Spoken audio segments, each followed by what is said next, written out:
We're continuing on Chapter 27 of Burying the Boys, the CIA, the Mob, and America's Secret History by Daniel Hopsicker. The War of 82.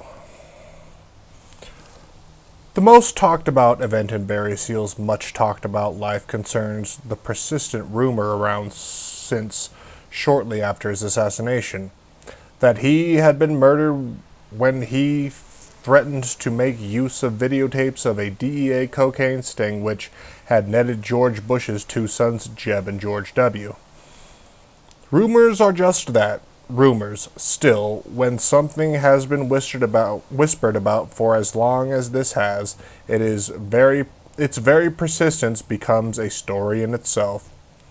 And this one has all the markings of a major box office thriller.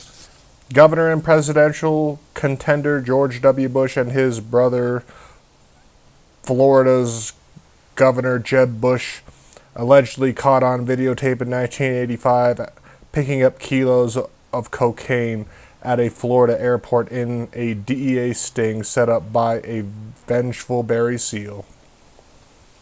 Seal was said to have been angry over what he considered Vice President Bush's shabby treatment of him.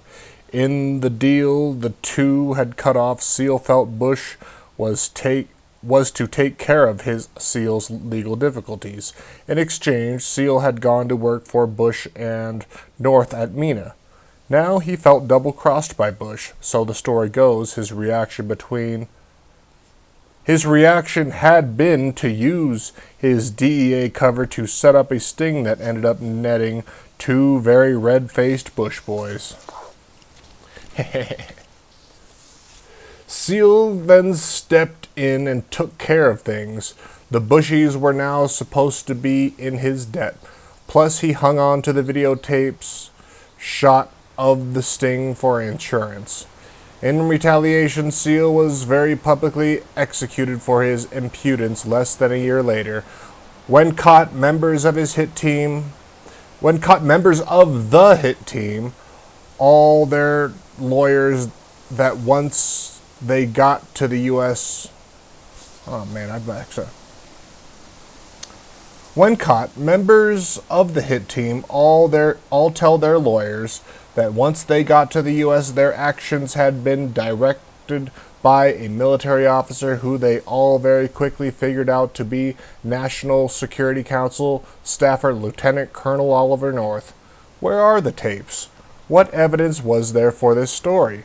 The evidence, if it existed, would have been in the 3 boxes of documents, audio, and videotapes that Seal had his employees move with him wherever he went, and that were confiscated by FBI Special Agent in charge of Baton Rouge office who showed up on the scene less than 10 minutes after Seal's slaying. Whatever Seal was carrying around with him when he died was so hot that, to get it, the FBI broke the law and violated both the rules of evidence and the United States Constitution in their haste to recover Seal's files. Was this why Barry Seal died? Our investigation into persistent reports that there exists an incriminating videotape of Republican George W. Bush caught in and aborted by Seal DEA cocaine sting was unable to turn up anything to prove the allegation. But what the search did uncover was almost equally shocking. We discovered first that the plane from Seal's smuggling fleet, suspected of being flown in the alleged incident, had somehow, after Seal's death, ended up in the possession of the person who had supposedly been caught flying it in 1985, George W. Bush. It was his favorite plane. Small world or just coincidence? We know what Bogey would have said. Of all the planes in the world, he had to fly in mine. An even bigger shock awaited. The FAA ownership records of the Turbopop King Air 200, which was part of Barry Seal's smuggling fleet of aircraft, and which was supposedly caught on tape in the sting, led directly to some of the major perpetrators of the financial frauds of the 1980s, Iran-Contra, and the savings and loan scandal. Intrigue swirled around the successive owners of this particular Beach King Air 200, intrigue of a characteristically spooky kind. The plane, in just the 5 years between Seal and the state of Texas Motor Pool, where it was Bush's favorite, had been involved with owners who found it necessary to make the papers on a regular and unflattering basis. The intrigue includes Greek shippers paying bribes to obtain loans from American companies which would never be repaid, an American executive snatching the charred remains of a payoff check from an ashtray in an Athens restaurant, Swiss police finding bank accounts used for kickbacks and bribes. In trying to explain ourselves how this plane went from being part of Barry Seal's smuggling fleet to becoming, according to Texas officials, a favorite airplane of Governor George W. Bush, we had stumbled on hard documentary evidence of Barry Seal's CIA involvement. It was a major find. The FAA records confirm that Seal, with whom the CIA has consistently denied any relationship, piloted and controlled airplanes owned by the same Phoenix, Arizona company, Graysas, which owned the majority interest in CIA proprietary airline Southern Air Transport. Barry had a lot more to do with Southern Air Transport than has ever come out. We had been told by numerous sources. Thanks to trying to track down an unsubstantiated rumor about those wastrel Bush boys, we had clear evidentiary proof that the biggest drug smugglers in American history flew CIA planes.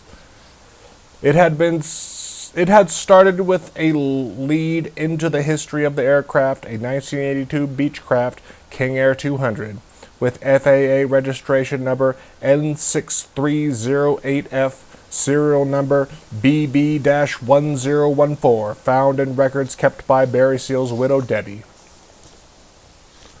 Through these files and other hard papers, records left by Seal after his assassination, including leasing agreements, insurance policies, and maintenance records, we discovered a deliberately confusing paper trail of convoluted ownership exactly like those unmasked in the Iran-Contra hearings, and leading to the most interesting places.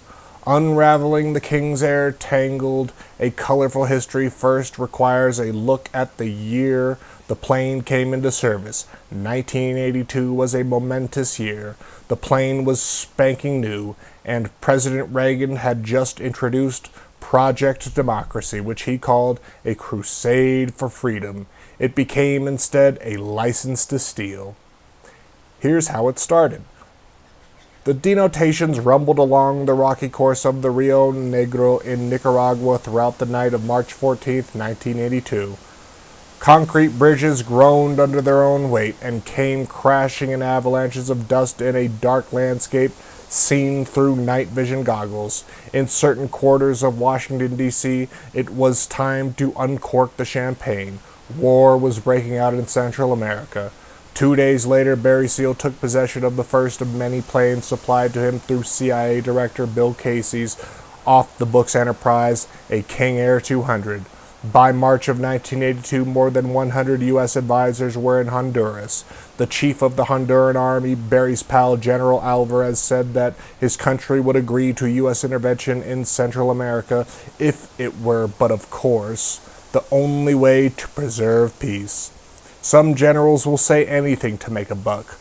Up to March 1982, you could still change your policy, recalled a member of the NSC later, National Security Council. The issue was still the question of support for El Salvador's rebels. If that ended, so could pressure on Managua. But once the first forces of Nicaraguan exiles were trained and set in motion, any real negotiating became much harder. The blowing of the bridges was an announcement. Democrats, fearing that Reagan was pushing the U.S. into another Vietnam-style quagmire throughout early 1982, tried to cut off aid to the Contras. And at precisely this time, at the height of CIA Director Bill Casey's frenetic efforts to ward off these congressional efforts, Barry Seal acquired 2 brand new multi-million-dollar Beechcraft Air King 200s. The ownership of the planes was deliberately obscured through convoluted transactions involving Phoenix-based corporations, which were fronts for Phoenix-based General John Singlaub's enterprise. In early 1982, Singlaub had organized an American chapter of the World Anti-Communist League, WACL, with a loan from Taiwan. Seal's King Air 200 came from sources close to these efforts. Jack Singlaub has a long history of involvement in covert operations, beginning with World War II Office of Strategic Services, OSS. He served as CIA desk officer for China in 1949, yet another China hand, and deputy station chief in South Korea during the Korean War. During Vietnam, he commanded the Special Operations Group Military Assistance Command, Vietnam Studies and Observation Group, deeply involved in CIA's Operation Phoenix assassination program. I'll be reading that book next. Until then, the CIA had controlled a huge network of planes, pilots, and companies for use in paramilitary situations. But after the public revulsion at disclosures of out-of-control CIA covert operations, many of these assets, like the infamous Air America, were dissolved or sold off. The Contra War put everything back into high gear. The Reagan administration sought to expand covert paramilitary operations in Central America and elsewhere. So the CIA and the Army jointly agreed to set up a special aviation group called Sea Spray. The New York Times reporter Seymour Hersh revealed in 1987, and the agency rebuilt its capabilities illegally, relying on assets like Barry Seal. This is old news to local state police in areas like Mena affected by these extra-constitutional government operations. They more than most had seen the cynical manipulation of this operation to flood America with a river of drugs. When law enforcement authorities debriefed convicted drug smuggler Seal in late 1985, one of the cops present brusquely began stating, "We already know about Sea Spray." In spring of 1982 was an extraordinarily busy time. The boys were getting ready to go to war. CIA agent Dewey Claridge put a proposition to Contra leader Edna Pastora. He would become the star of the Second Revolution as he had been the star of the First. John Hull, whom congressional sources said worked for the CIA since at least the early 1970s, rented a Contra safe house in San Jose, Costa Rica at CIA request. Retired Air Force General Richard Secord began managing an operation in which Israel shipped weapons captured in Lebanon to a CIA arms depot in San Antonio, Texas for reshipment to the Contras. Felix Rodriguez drew on his Vietnam experience and wrote a proposal for the creation of an elite mobile strike force that would be ideal for the pacification efforts in El Salvador and Guatemala. Medellin cartel money man Raymond Milian Rodriguez began to launder at Felix Rodriguez's request $10 million from the cartel for the Contras. In secret testimony to a Senate committee, he claimed he was solicited by old friend Felix.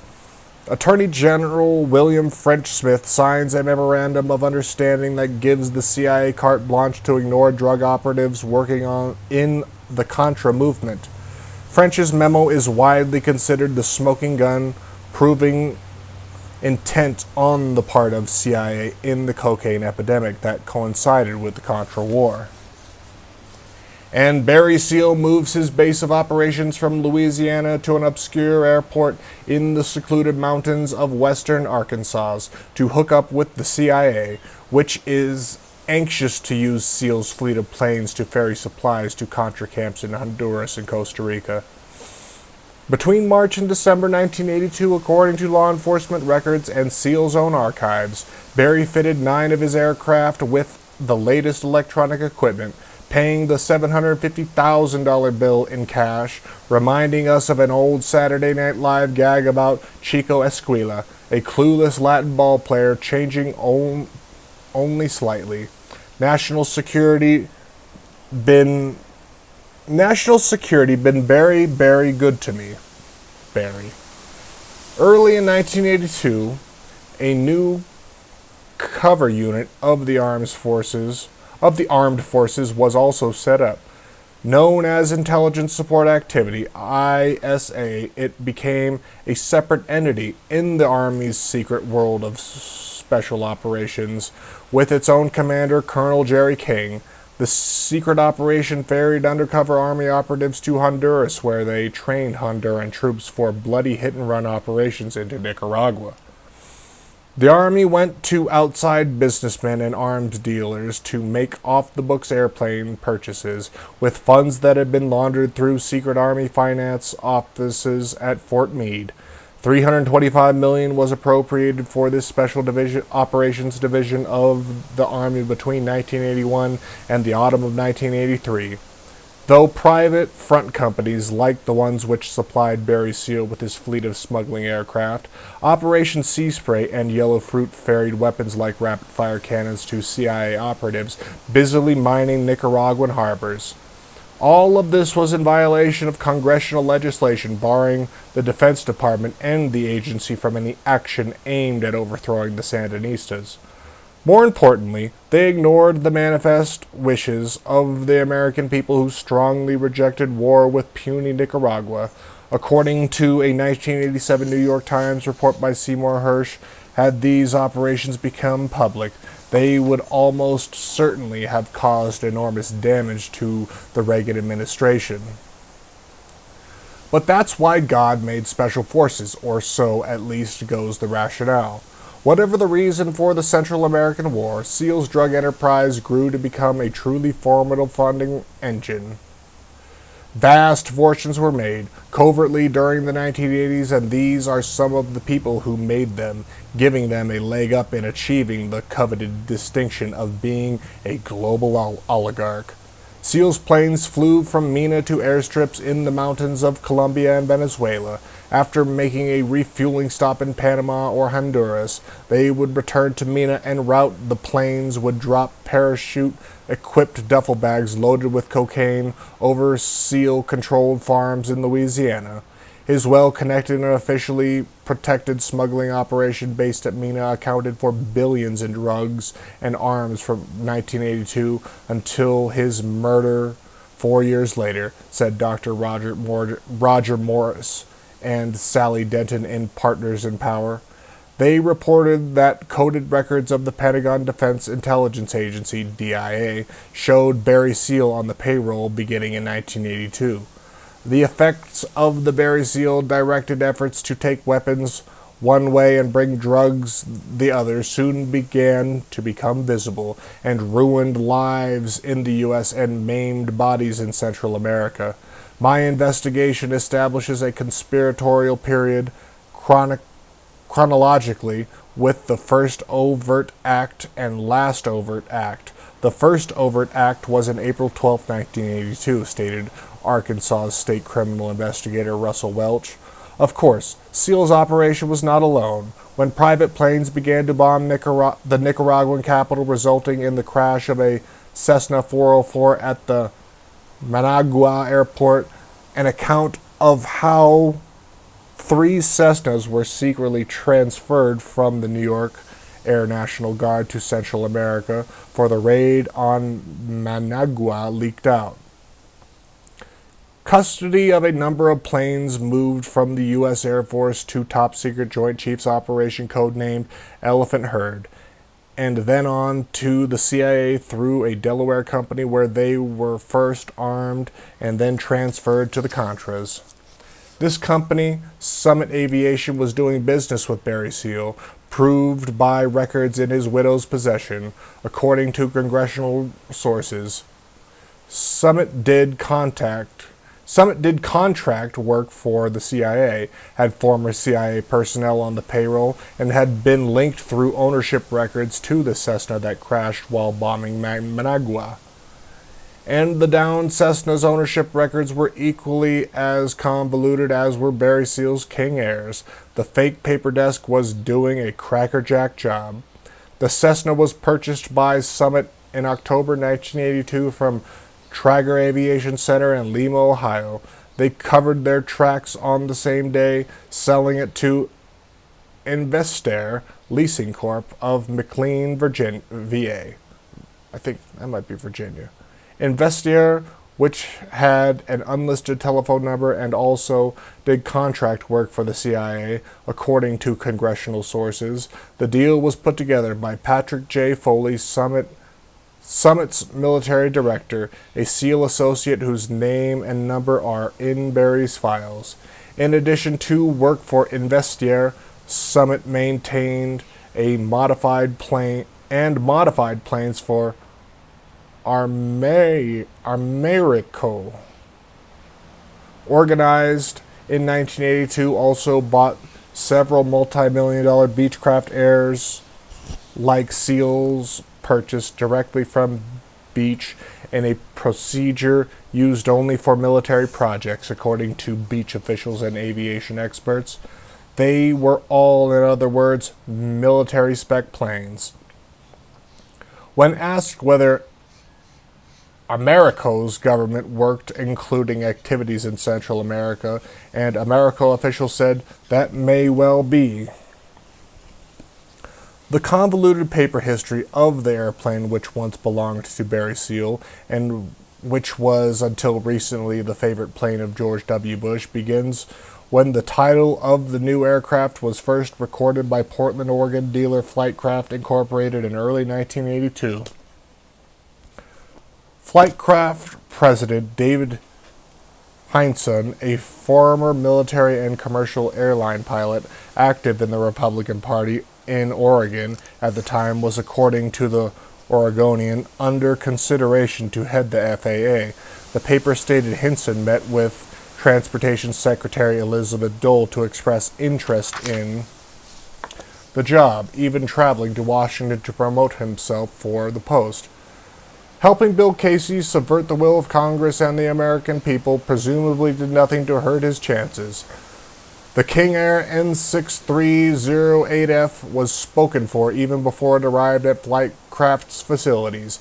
FAA records show a defunct Lake Arrowhead, California firm entered into leasing agreements with developer Eugene Glick in February of 1982, 2 months before the manufacturer's title was transferred to Flightcraft. On paper, the plane was owned by a Greyhound Bus Line subsidiary, Gracias, which in turn leased it to mysterious Phoenix firm close to John Singlaub's enterprise operations named Systems Marketing Incorporated. AP reporter Bryson Hull reported to us recently that some digging had revealed that System Marketing was a wholly owned subsidiary of yet another company called Military Electronics. Can you say Iran-Contra? We know that you could. Military Electronics, through its cutout System Marketing, then leased the plane to Continental Desert Properties, a firm owned by Gene Glick. In the final step, Glick turned the plane over to Barry Seal. Insurance policies found in Seal's private papers confirmed that he signed for an insurance policy on the aircraft. What was the purpose of this convoluted ownership? What was its designed to conceal? The answer lies in the very definition of tradecraft, a term for what it is that spies and covert operations do: operate in the dark. The front companies were in place to act as cutouts, layers of insulation between the spy agency, in this case Bill Casey's CIA, and the covert operative, in this case Barry Seal. Gene Glick lived in the exclusive Hope Ranch, very near Ronald Reagan's Rancho del Cielo ranch in Santa Barbara, California. He leased not just this, but several other of Barry Seal's planes and helicopters, as well as during the time Seal was most active in drug and weapon smuggling. Other documents we uncovered revealed that Glick was also actively helping Seal purchase ocean-going vessels for use in drug smuggling activities and as stationary platforms for the CIA to use off the coast of Nicaragua. FBI agent Delhan, who had dismissed Glick's importance to us, had instead fueled our suspicions. He's just a money launderer, said Houn, special agent in charge of the Interagency Organized Crime Drug Task Force looking into Barry Seal's organization in the mid-'80s. Not quite, Delbert. He was a cutout. The circle was completed when we discovered that Beach Air King, as well as several others used by Barry Seal, had been in reality owned all the time by the CIA, through the company revealed in 1998 bankruptcy proceedings to have owned Southern Air Transport. Southern Air was owned by an entity called Finova, which was disclosed when no one was looking when Southern Air Transport went into bankruptcy in 1998. Southern Air is a legendary CIA proprietary, second only to Air America, connected to Secord, Singlaub, Rodriguez, Casey, and Vice President George Bush. The company that supposedly owned Barry Seal's King Air is an agency front set up in Arizona and headquartered in Canada to escape American financial disclosure requirements. Among its dubious achievements, Southern Air owned C-123 used by Seal in the Nicaraguan sting operation, the same aircraft that was later shot down over Nicaragua in 1986, when lone survivor Eugene Hasenfuss was captured by Sandinistas. It had precipitated what became known as the Iran-Contra scandal. Back then, no one knew or admitted knowing just who owned Southern Air Transport, although government officials swore up and down it wasn't the CIA.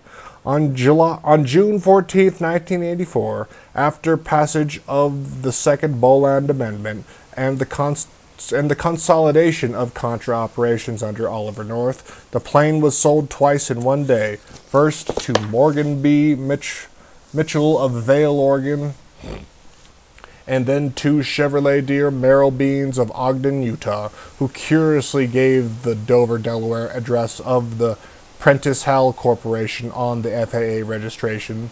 Students of the CIA have long been aware of the agency's affinity for hiding its assets in Delaware corporations, Mr. Joe Biden. But many other companies do so for a reason of convenience. In an interview, Beans stated that he had incorporated in Delaware as a legal necessity because of the needs of his investors. Delaware is a very convenient place for many kinds of corporations to incorporate, and many large corporations and multinationals do so, Beans said. Because other companies I was in partnership with were incorporated there, I chose to do and so also. It was much easier that way, and it was a requirement of the partners who were investing. A good answer. Unfortunately, Delaware officials state that Beans' company, Prentice Hall, does not exist, and the FAA records connected to Beans' ownership of the plane. There are other gaps in the FAA records. When major mechanical repairs are made on an aircraft, the mechanic is required to complete an FAA form. In December 1989, an FAA certified mechanic installed routine de-icing equipment on the plane and reviewed exact ownership documents, listed the owner as United Insurance of Ogden, Utah. Nowhere in FAA title paperwork does United Insurance appear as an owner, and a spokesman for the Utah State Department of Insurance said that there had never been a United Insurance license to do business in the state. So we took a closer look at Merrill Bean and discovered that he too had been involved in, what else? Major financial fraud, in what the Salt Lake City Tribune called the worst financial disaster in Utah in the Great Depression, since the Great Depression. The disaster was the en masse failure of Utah thrifts, hybrid financial institutions that offered high interest rates and consumer loans, and the collapse of the insurance fund that was supposed to protect their deposits. And because Utah's thrifts were essentially uninsured, the failure of Bean's thrift left a trail of broken hearts and people. One example will suffice. We had just moved to Utah from California 2 years ago, 58-year-old Irene Culver told the Salt Lake City Tribune in 1986. My husband Kent was an aircraft mechanic, but he had Parkinson's disease. We put half our savings in there, Western Heritage, and bought a little fixer-upper with the other half. When the state closed everything, we were ruined. We were going to put a new roof on and install a gas furnace because the electricity is expensive.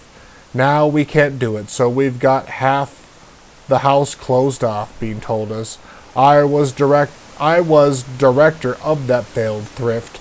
I came aboard when it was almost going under, and I poured some money into it and tried to save it, and it didn't happen. I was hoping that my $75,000 that I put into it would help revive it. How does a savvy businessman with aircraft and car dealerships believe that $75,000 will turn around a savings and loan? The answer may be in the mafia, the CIA, and George Bush, where Texas journalist Pete Bruton documented how much of the SNL scandal was connected to illegal covert operations of the CIA. In many of those schemes, a $75,000 or similar buy-in might have purchased a seat at the highly lucrative but completely criminal feeding frenzy. The paper trail of Barry Seal's King Air 200 revealed other connections to the unsavory perpetrators of the major financial frauds which, like the SNL scandal, marred the 1980s. The plane's ostensible owner, Greyhound Leasing, or Gracias for short, was also at the center of a huge and seemingly inexplicable financial fraud, which, like the $500 billion SNL scandal, no one ever seemed too concerned about unraveling. The corporation was openly and eventually very publicly looted. Afterwards, company management pretended to be baffled. It went down like this. Gracias Inc., another Greyhound unit, Greyhound Leasing, were bilked out of over $75 million by Sheldon Player, a Utah resident assumed to be in the machine and oilfield equipment sales business. He gained the money through fraudulently obtained loans from Greyhound. Obligingly, Gracias then devised an elaborate cover-up scheme to prevent disclosure of details about the losses, which eventually topped to $100 million. It began with a $600,000 loan. Player would sell Gracias heavy machine tools, lease them back, and then pretend to sublease the expensive devices to end users. In most cases, the mechanics' collateral for the loans were non-existent. By 1984, Player had borrowed $8 million from Greyhound in the scheme, so he asked for $40 million in new loans to continue his transactions, and $23.5 million had been dispersed before the company got suspicious and confronted Player, telling him they wanted to inspect the machinery which they supposedly owned. Player resisted, leading some company executives not in on the joke to question the integrity of the transactions with Player. But remember, this was a company controlled by CIA front Finova, so despite the company's doubts about Player's credibility and integrity, and in spite of Gracias' inability to obtain inspections of the equipment, the company lent Player another $24 million in new loans. Anyone who has ever borrowed money for a car or home must admire the chutzpah of the Sheldon Players, whom the business press took to challenge an admitted con artist. Though he had no history of financial fraud that we could discover, which took place at the same time, officers of a Swiss-based subsidiary of the company were also massively defrauding Gracias of another $120 million in a supposedly unrelated scandal. Many borrowers failed to make even the initial monthly payment. Court documents stated about this second scandal. The company's accountants wrote that the fraudulent and dishonest acts resulted directly in a loss of $119,648,598. Not so, said the company's hapless general counsel, responding weakly that the loss was a mere $72 million. The double looting was an Iran-Contra bust-out, which left hapless shareholders holding the bag. The fraud included checks written as bribes on napkins in Swiss restaurants, and then set afire, and reported possibly that one of the participants was blackmailing the company, and angry lawsuits filed by upset shareholders. But the real question, which puzzled business reporters were never able to answer, was why were they were giving money away down at Greyhound during the 1980s. The criminal trial of Sheldon Player is an illustration of our thesis that being connected means never having to say you're sorry. When Player was sentenced, he received just a 5-year sentence. That's just 1 year for each $13 million he stole. This is clearly a deal which, if offered to regular Americans, would have them lined up around the Phoenix Central Courthouse to sign up. After receiving his draconian sentence, Mr. Player was then given additional time to settle personal affairs before entering prison, which for Mr. Player consisted of the Lompoc Camp, a minimum security facility known as one of the country club institutions in operation around the nation, according to Dick Murray of the U.S. Bureau of Prisons. Even funnier is what happened to the president of Hapless Gracias. Robert Bertrand, lucky fellow, never went to prison. Instead, he resigned at Greyhound in 1986 and was appointed new president and chief executive officer of Finlico, an equipment finance and brokerage company based in McLean, Virginia. That's the home of the CIA, folks. Probably just a coincidence. Completing the Barry Seal to George Bush plane chronology, Merrill Bean sold the plane in May of 1990 to Corporate Wings of Salt Lake City, which flipped in 2 days later to Gannett Aviation in Georgetown, Texas, which a month later sold it to the State of Texas Aircraft Pool, where it resides today. Johnny Gannett, president of Gannett Aviation, said he probably knew that the state of Texas had a bid out when he acquired the plane. At the time, the governor of Texas was Bill Clements. His good friend George W. Bush was owner of the Texas Rangers. It was author Terry Reid who first announced that a videotape might surface during the 2000 presidential campaign, showing George W. and Jeb arriving at Tanamami Airport in 1985 to pick up 2 kilos of cocaine for a party. Statesman in Reid's 1990 book Compromised recounts how Seal bragged about how he had videos of the Bush boys doing coke. Other witnesses have refused to go on the record. Are the rumors true? Did the Bush drug sting really happen? We must state honestly, we don't know. What we do know is that by looking, we connected the owners of this one plane to an incredible string of drug and money-related activities. Activities carried out in the normal course of things by people who are properly called by the name of many of them profess to hate: spooks. And that's it for today.